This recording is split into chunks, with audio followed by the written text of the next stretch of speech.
balance. Yeah, I got priorities and dreams all up on the scales. Just trying to tell my story to the rest of the world. Wrote a life in for me, but no items are free to balance. At times I find that my heart's against my mind in a herd of competition. Knowing full well I murder competition, but focusing on others can't alter your existence, right? Yeah, and it's amazing how I stay composed through compositions. Experience points from lows during my missions. Voice in my head keep telling me to make a difference. Apologies, Nana, but being a Christian.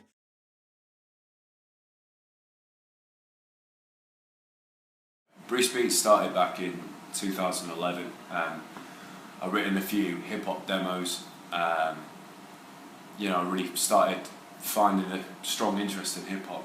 I've always been interested in rock music before, and obviously I had my ventures with different bands, but yeah, after demoing a few songs and selling back and forth with some rappers, making a few contacts here and there in London, for instance,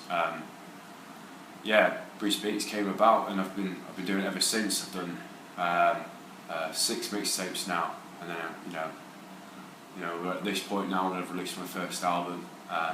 It's all about vintage sounding hip hop, really clicky tracks. It's really niche music.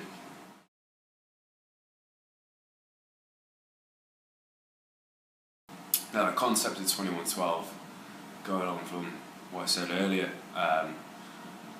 it's taking inspiration from artists, old artists from like the 60s and the 70s, predominantly the 70s I'd say as well, and bringing them forward into modern music, using, obviously you've got modern recording techniques and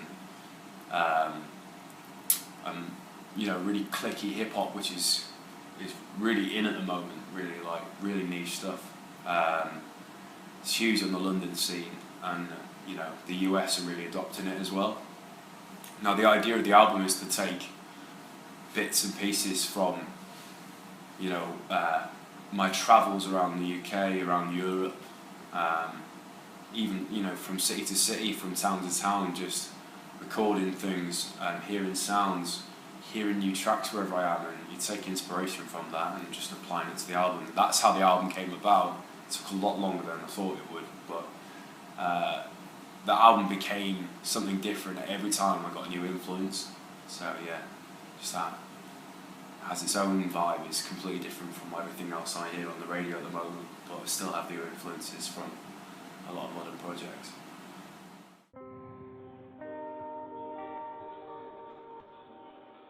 St. Lucia is the train station in Venice. I went travelling last year, and when we got to Venice, the sense of sense of amazement when you step through the doors of St. Lucia train station was just epic. I caught a glimpse of it, and I thought, that view is insane. I'm gonna have to film this, and I recorded the whole thing. The footage I took, the camera didn't do it justice, but the audio in that, just the sense of excitement in there was really, really incredible. Now that track is a completely not an instrumental track. Obviously we've got location recordings thrown in there.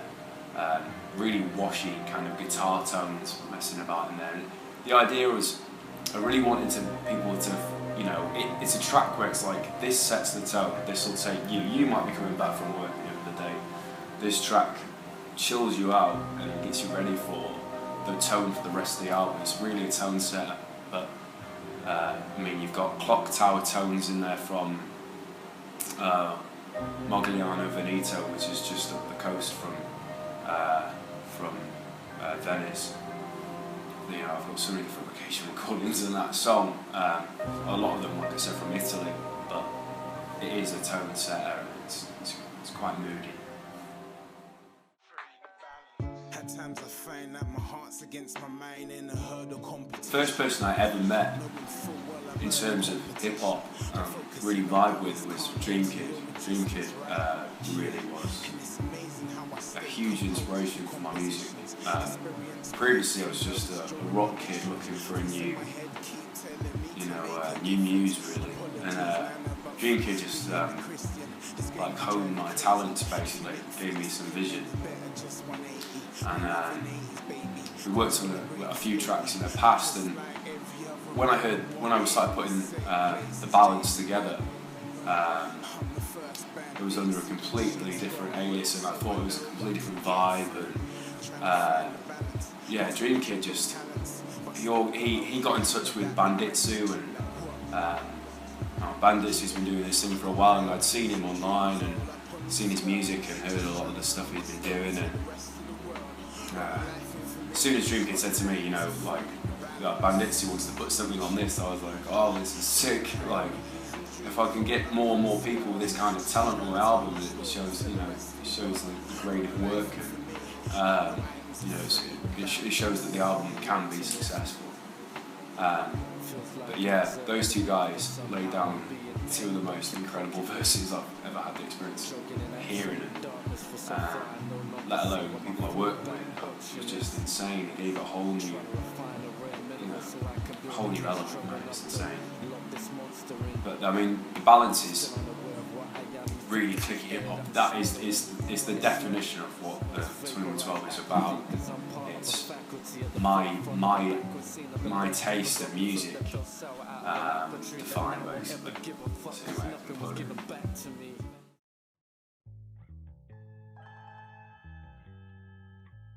Having worked with Dream Kid in the past, he put me in touch with a guy called Jimmy Chiba, who runs a films company down in London, and he shoots music videos for so many artists.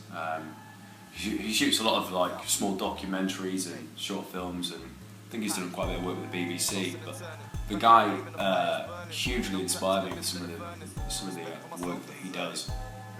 And whilst we were talking about something a long time ago, seems a long time now, he put me, he put a name forward, which was K Zorro. He said that this guy is doing crazy things in London, and he's picking up a lot of attention. I hadn't actually heard of him before then, so I immediately checked out his stuff, and as soon as I heard it, I was like, this guy's insane. He sounds like the English Tupac.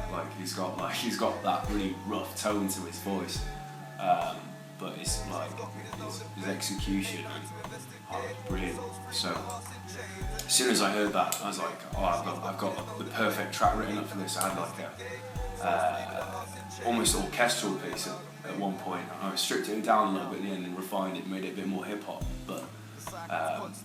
It ended up being a match made in heaven, because the guy's lyrical content is through the roof, and really takes you on a journey. The track is, so many different, there's so many different sections to that song, and it's so progressive. It just, it was a great marriage of, two great forces really.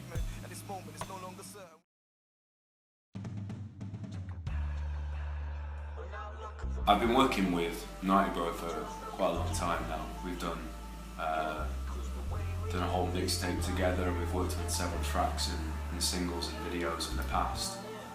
And I've been working on the album for such a long time, and he'd been, even when I was doing the Collective Volume 2, I was working on 2112, and he's been there all the way through since. Not since day one, but near as damn, do you know what I mean? And he's always been key to be involved in projects and to support me and put me out there. And I was working on something, this is pretty much the last song that came together for the album. I said to him, I've got this really boom bap track that we can rock, and having worked on our last mixtape, MMXV, we decided, that the boom bap combination between him and I really works. So I sent him this track, and he was like, oh my god, this is sick, this is completely different vibe.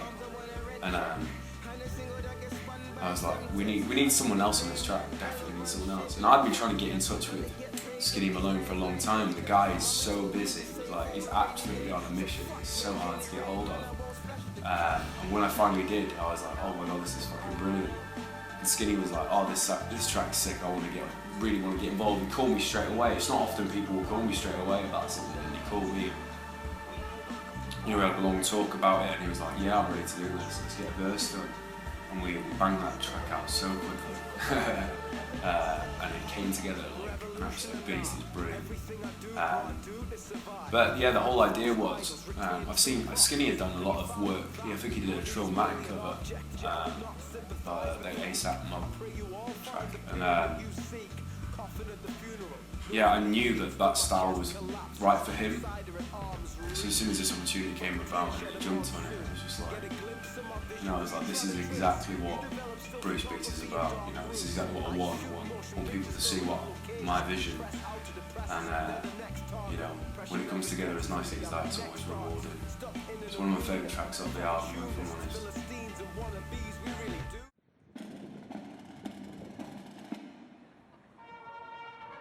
It's a soundscape as opposed to an interlude, really. Suppose the vision I see is of a guy walking across a courtyard in a European town, city, of your choice, and walks past the marching band and enters a hotel. Security guard sat there. I mean, you've got to follow me it's quite detailed, this vision. But he sees the security guard. It's me, really. I ask where, where room 21 is. And the guy tells me where it is. Says it's on the 12th floor. I don't know, it's a play on words with 2112. But fast forward, and I'm in a lift. There's some guy standing next to me listening to a track I did with Davo back on my first mixtape. And then I just enter the room, and it's like I use that track as a doorway from the first part of the album to the next. That's, like I've always said, like 2112 has always been about my journey as an artist. So when opening that door, that's to the next part, the next section of the album. It's almost like the second chapter, really. But that's what it's about. I mean, you've got that marching band. There was a location recording in Manchester. Took recordings at home, family, the family around the table. It was a really long-winded process putting all that together and doing some Foley room recordings and stuff. But it was well worth it. I really love that track. And just like I said, it is like the doorway to the second part of the album.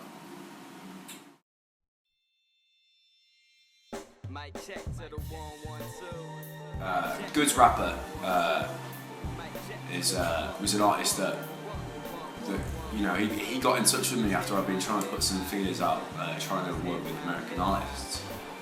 I mean, his sound is so like his rap delivery is something like it's really positive, really energetic, and has such drive in his lyrical content. It's UK and US hip hop is really different in terms of confidence and attitude in tracks. That's my general feel to it. And he gave the album a new dimension, really. And that's what, going from Room 21 then to Take Point, it was like I said, it's a new chapter in the album, really. A new sense of energy that came through from his verse was insane. It inspired me to do my verse on One Like a Rapper at all, and say that, hands down a writer and as a producer. And having that element, it was fun to do, man. Singing off key as well. Like, it was just everything about that song was different, and it was all inspired by the approach that Goods Rapper took. Both of us really wanted to sing it, and that's where Rebs came into the picture. Rebs J is like, her voice is just, it was profound to me. I'd never met someone that sings like that, and isn't signed yet, or there are a lot of artists the moment with similar voices, not quite as unique as hers, but they're doing so well in the charts now. You know, it won't be long until someone, you know, comes along and snaps her up, because she's an incredible talent, and it was the finishing piece to that album. You know, having her voice on that song and another song further down the line, it was just the finishing piece. I said to her, you know, this was this piece of the jigsaw for me. Do you know what I mean? Her voice was incredible, but the song is really Americanized, and obviously having myself and her on there, two English artists, I was a bit worried that, you know, but might be mixed feelings whether this is a, you know, out and out US hip hop track, or is it like, is it really going to feel like it's, you know, split right down the middle? But having her voice over the whole track in different parts and stuff, it was just, yeah, just locked it all together, locked up the whole album as well. It was sweet. Really enjoyed making that track.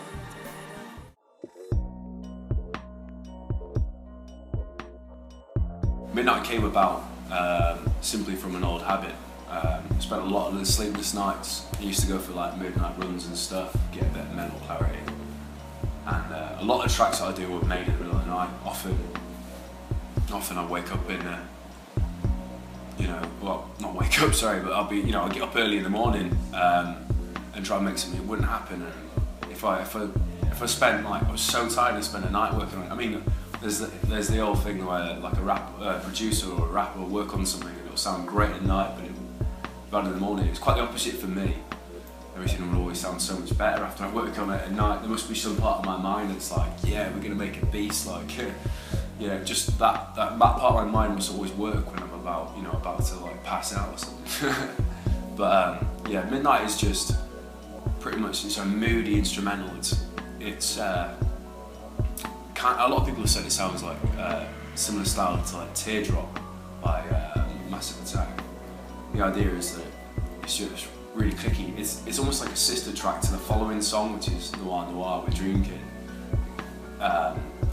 It's really, really dark and moody, but that song was inspired just by a late night walk past a clock tower near where I lived. I would walk down this really long dark road, all the street lights are out. It's really, really misty and freezing, but like the clock rang as well, and I was like, oh, this is like a really cool vibe. How can I recreate this musically? And so I went about choosing certain tones, like the kick and the snare would like emulate my feet when I was walking along, and all the dark tones and the kind of like twisted melodies that come in on the piano and stuff. It's all supposed to be mysterious and dark, and yeah, I think the song title kind of, you know, pushes the style of music as well.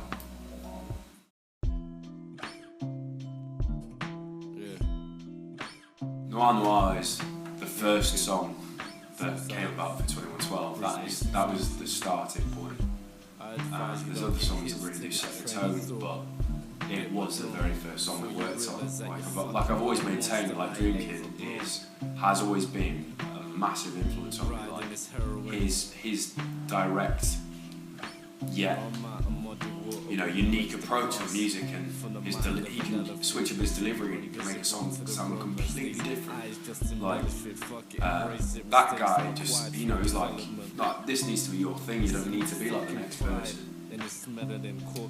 So with that album, like, you know, I really wanted to set a different tone. I wanted to be more about me, and that wouldn't have come about without Noir Noir. Like, I made that track, and he was like, you didn't make this. I was like, yeah, I made this. Like, he was like that. This doesn't sound like any of the other stuff. I'd said him at the time. Like, I'd said him a load of things, and if I listen to him now, I'm like, you think that's whack, but like, they're all dirt. It's a learning curve. It's a steep learning curve. But when he heard that, he was on it immediately. And he was like, this is your thing, like, you need to stick with this. And that's what set up the whole album. So, but yeah, Noir Noir is dark. Like, it's like raw acoustic guitars. Like the acoustic guitar on that album, on that song, sorry, is just my Mac mic and a really crappy altitude acoustic guitar that I toned down so it sounded like a bass. Like, everything about that. Even the pianos are like really like muffled and crackly, and there's like vinyl emulators all over it. Like, you know, that is the birth song for the rest of the album, and it's probably the most not I wouldn't say influential, but it's one of the landmarks in my career as a hip hop producer for sure.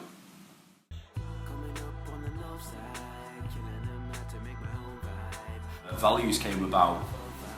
It was one of the last songs on the album. Since I started working on 2112, like loads of influential albums came out. You know, Compton by Dre, Joey Badass, he dropped Before the Money. Kendrick Lamar dropped 2 albums, I think. That's how insanely long it's taken to do this album. Like, simply because of no budget and, you know, and people living all around the world. It's difficult to do on a short time scale for sure. So that song came about after listening to a lot of different influences. And Joey Badass is he had a couple of songs on Joey Badass's song. What the song is now? But I think it was Like Me. I heard that and I was like, that deep bass line and that deep line tone is so sick, but it's still got like the same kind of feel as like Traumatic by A$AP Mob. So I really pushed that vibe of the song. I mean, I got a good response from absolutely everybody involved with that. So as soon as I invited everyone that invited to get involved in that track, jumped at it. I got Jezza Bruce involved. Eugene came about when after I heard about that he supported Bugsy Malone, and his career goes from strength to strength. Really, he's pushing his own releases. He works so hard. You know, go out on the street and sell his CDs. The guy pushes everything to the limit, and he jumped on it. And his delivery is insane. You know, a lot of people say that he sounds like the old school Professor Green stuff, which is, you know, it's one of the biggest compliments you can get from you know, UK supporters, you know, UK rap and grime. I just love his attitude and his approach on that track. Now I worked with Livelands on The Collective Volume 2, which is my second mixtape, and oh man, like we met a long time ago when I was with Racist Wolves, and like I've been trying to work with Livelands on a lot of things, but he is so busy with Blood Sugar and he's been studying and all sorts. And when he dropped his verse on there, he clearly inspired by the approach that Eugene took initially. Like the guy, it's just crazy. He just gives it like, he takes it. That verse is like the party verse to me. Really like throws it in there, it makes you listen. It's aggressive and hard hitting. It's just, I love that one. Probably one of my favourite verses on the album. No disrespect to the rest really, but it's just so energetic. I just love it when he starts vibing out. It's the same with the rest of the Blood Sugar crew. Now Presh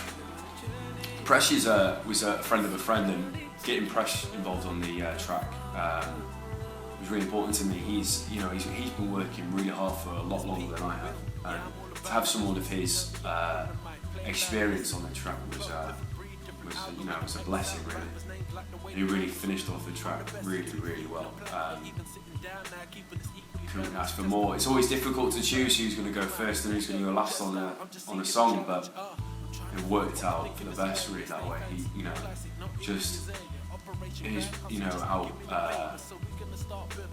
His delivery at the end of the song and stuff, just like,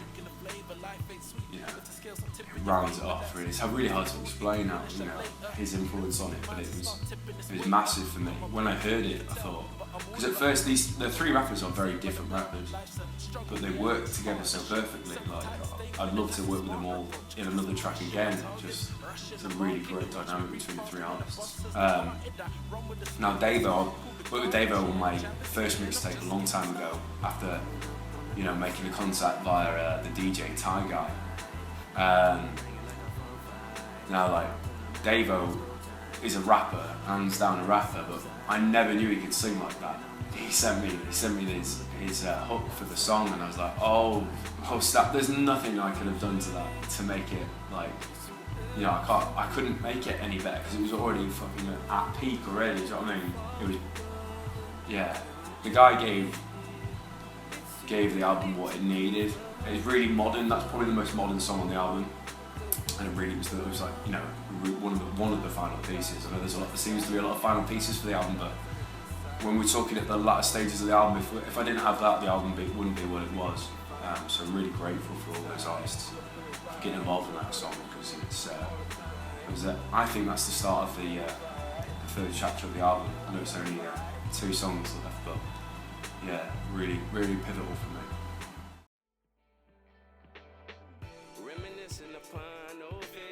Summer Living came about a long time ago. We're working. You're hearing the song Vic J quotes 2014. We've been working on that song for such a long time, and I've been waiting for the right singer to come about. And at times, I felt, you know, because I couldn't get that song finished. Like Vic J is, at the time he was living in Long Beach in California. He said we need to get a singer on this, and I was immediately with him on that line. Once I put those guitars together, that song had really kind of started out as a Bombay Bicycle track. You know, you're hearing some of the guitar licks, but you know, it's more inclined that way. But as soon as I put the hip hop element to it, I was like, we need an American rapper on this. And when Vic J got in touch with me, I couldn't believe that, like,